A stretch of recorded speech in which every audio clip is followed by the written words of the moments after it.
स्वच्छ भारत अभियान। स्वच्छ शरीर और स्वच्छ परिवेश में ही स्वच्छ मन और स्वच्छ समाज का विकास होता है। जीवन में स्वच्छता और सफाई को बहुत महत्वपूर्ण स्थान है। बचपन से ही अगर सभी बच्चे स्वस्थ रहेंगे तभी देश का भविष्य सुरक्षित होगा। स्वच्छ वातावरण का प्रभाव तन और मन दोनों पर पड़ता है। सुंदर और स्वच्छ माने जाने वाले देशों में दुनिया भर के पर्यटक पर्यटन के लिए आते हैं, जिसमें देश की मौद्रिकता लाभ होता है। घूमकर वापस अपने देश जाने वाले ये पर्यटक उस देश स्थान की सुंदर छवि मन में लिए लौटते हैं। विडंबना है कि आज़ादी के लंबे समय तक भारत ने साफ सफाई को लेकर जन जागरण शुरू नहीं हुआ, जबकि राष्ट्रपिता महात्मा गांधी को यह बेहद प्रिय था। कृतज्ञ राष्ट्र ने अब जाकर स्वच्छता अभियान को अपनाया है, जिसके कारण जनता में एक नई जागृति आई है। दैनिक जीवन में व्यक्तिगत सफाई की तरह बेहद ध्यान देने की जरूरत है, क्योंकि स्वस्थ शरीर और स्वस्थ मन का व्यक्ति के विकास पे सीधा संबंध है। राष्ट्रपिता महात्मा गांधी जितना महत्व मन की स्वच्छता को देते थे, उतना ही अपने आसपास की सफाई को देते थे। बापू की कथनी और करनी में कोई अंतर नहीं था। इसलिए तो देश की आज़ादी की लड़ाई के साथ साथ उनके लिए अपने शौचालय की सफाई भी उतनी ही ज़रूरी थी। उनके लिए ये दोनों काम बड़े थे। गांधी जी ने समझ लिया था कि कई महामारियों का कारण खुले में शौच करना और घरों के आसपास फैलने वाली गंदगी है। उस समय हैजा और चेचक जैसी जानलेवा बीमारियों से कभी कभार गांव की पूरी जनसंख्या खत्म हो जाती थी। गांधी जी ने ग्राम स्वच्छता अभियान की शुरुआत की और लोगों को सफाई के प्रति जागरूक किया। वे खुले में शौच करने के घोर विरोध करते थे। यही कारण था कि उन्होंने न सिर्फ स्वच्छता की वकालत की, बल्कि गंदी बस्तियों और गांवों में जाकर लोगों को खुले में शौच न करने और सफाई के महत्व के बारे में वैज्ञानिक तरीके से समझाया। उन्होंने दक्षिण अफ्रीका में न सिर्फ खुद झाड़ू उठाया, बल्कि अपनी पत्नी कस्तूरबा से भी अपना शौचालय खुद साफ करने के लिए कहा। उनका कहना था, सफाई रखना परमात्मा की भक्ति समान है। उन्होंने स्वयं और अपने परिवार की सफाई की शुरुआत कर एक व्यक्तिगत उदाहरण प्रस्तुत किया। अगर हमें अपने समाज और देश को आगे ले जाना है तो हमें इसे स्वच्छ और सुंदर बनाना ही होगा। इस समय देश में स्वच्छता के प्रति एक नई चेतना, नए उल्लास का वातावरण बना है। 15 अगस्त 2014 को प्रधानमंत्री नरेंद्र मोदी ने दिल्ली के लाल किले के प्राचीन से राष्ट्र के नाम अपने संबोधन में इस चेतना की मुखारित स्वर प्रदान किया। देश को स्वच्छ और सुंदर बनाना अब हमारी राष्ट्रीय प्राथमिकता है। हमारा संकल्प है कि हम राष्ट्रपिता महात्मा गांधी को श्रद्धांजलि के रूप में स्वच्छ भारत का उपहार दें। इसीलिए 25 सितंबर 2014 से 2 अक्टूबर 2014 तक देश भर में स्वच्छ भारत सप्ताह आयोजित किया गया। प्रधानमंत्री ने प्रेरणास्पद संदेश के बाद अब पूरे देश में स्वच्छता अभियान तीव्र गति से चल रहा है। 2 अक्टूबर 2014 को देश भर में सरकारी कार्यालय और उनके संस्थानों में लाखों लोगों ने स्वच्छता की शपथ ली।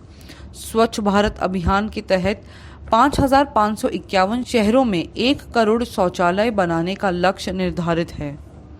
सफाई समाज के सर्वांगीण विकास का एक प्रमुख अंग है। सफाई किसी एक तक सीमित नहीं है और न ही इसकी कोई एक दिशा है। हर जीव जंतु सफाई पसंद होता है। आपने देखा होगा कि कुत्ता भी बैठते समय अपनी पूंछ से जमीन साफ कर लेता है। सफाई का ध्यान रखने से रोगामुक्त रहता है और एक स्वच्छ भारत के निर्माण में योगदान देता है।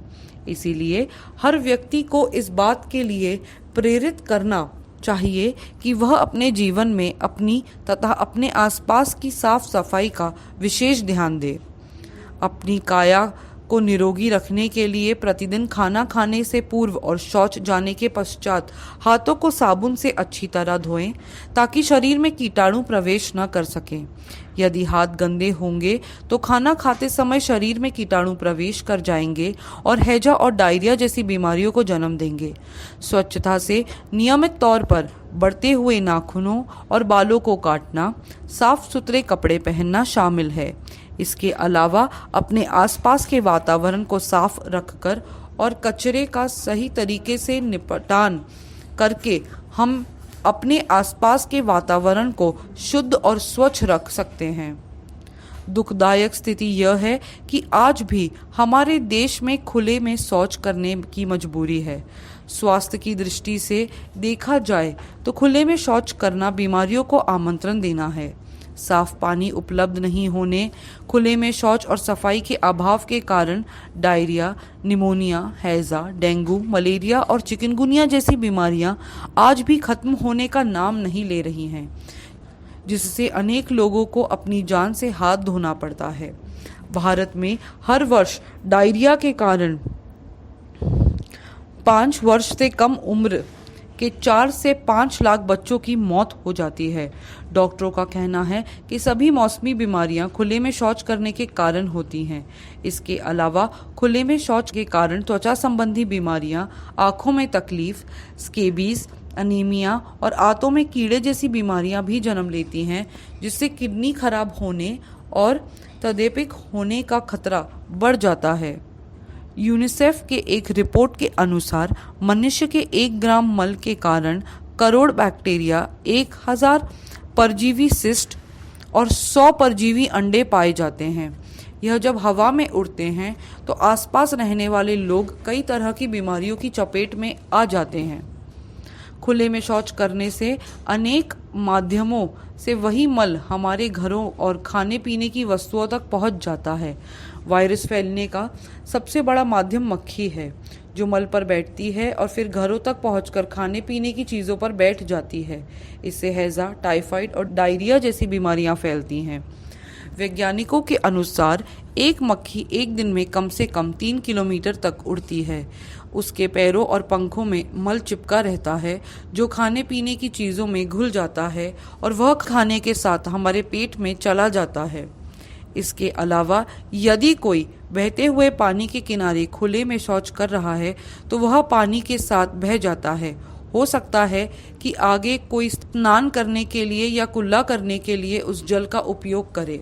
इससे गंदगी उसके पेट में पहुंच जाएगी। खुले में किया गया शौच मिट्टी में मिल जाता है, जिससे वह उगाई गई सब्जियों भी बीमारियों का सबब बन सकती हैं। साथ ही पालतू जानवर जैसे गाय, भैंस, कुत्ता, बिल्ली, गाड़ियों के पहिए, जूते, चप्पल भी खुले में किए गए शौच को घरों तक पहुंचाने का जरिया बनते हैं। व्यक्तिगत सफाई के साथ साथ सामाजिक सफाई भी उतनी ही आवश्यक है। सामाजिक सफाई से आशय अपने घर का कूड़ा कचरा दूसरों के घर के सामने या रास्ते में नहीं डालने से है। हम खुले में पेशाब न करें और जगह जगह नहीं थूकें। देश के समस्त विद्यालयों में शौचालयों की व्यवस्था करना ज़रूरी है, क्योंकि इससे बच्चों को बेहतर शिक्षा और बेहतर वातावरण मिल सकता है।